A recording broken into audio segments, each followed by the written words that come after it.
la desinformación, que es el principal problema que yo veo hoy en día, que afecta a muchas personas que prefieren ir por la vía de las redes sociales, por la vía del Twitter, antes de coger un medio tradicional e informarse. No estoy diciendo que los medios de comunicación tengan la verdad absoluta o la última palabra. Muchas veces los espacios de Twitter pueden ser positivos, los debates, la polémica que se genera, pero todo siempre basado en la verdad o en hechos reales, comprobables. ¿El problema cuál es?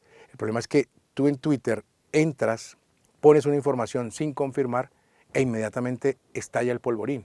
Y no hay quien confirme, y no hay quien contraste, y lo peor todavía, no hay quien pare cuando se genera. Es como una bola ahí de nieve que no hay quien la pare. Entonces lo que haces es, vamos todos, ejemplo, a protestar, que me parece algo totalmente válido y constitucionalmente está validado y tiene que ser protegido.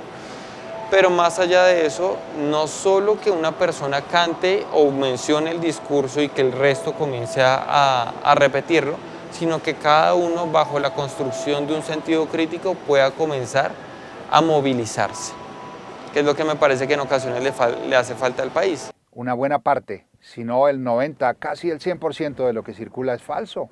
Entender que están usando los públicos para intereses políticos particulares y que obviamente todo es intencionado y que todo se produce para producir daño o para favorecer a alguien y que obviamente en medio de todo ese panorama oscuro hay que saber entender qué es lo que es verdad, qué es lo que es verdadera información. No nos podemos casar con una sola versión de las noticias, no nos podemos casar con la versión de lo que encontramos en el Twitter.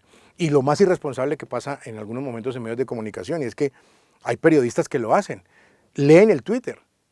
Entonces hay una información mala o sin corroborar y te citan como fuente de Twitter.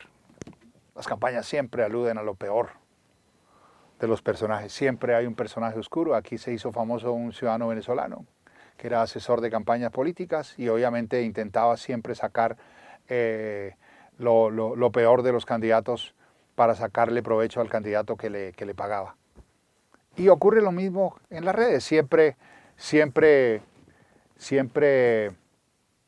como decía antes, siempre tiene que haber un creador de noticias falsas y ya después, como dicen de manera coloquial, cuando el ojo está afuera ya no hay Santa Lucía que valga. Cuando ya el daño está hecho sobre la imagen de alguien o sobre el prestigio de alguien o sobre la naturaleza del trabajo político de alguien es complicado. La gente ya en las mañanas tal vez perdió la costumbre, y yo lo hacía, o sea, yo me formé con esa costumbre, que era aprender el radio o leer un periódico, ¿no? Hoy en día coges el teléfono, abres el teléfono y lo primero que ves es Twitter y lo que te muestra Twitter es palabra de Dios.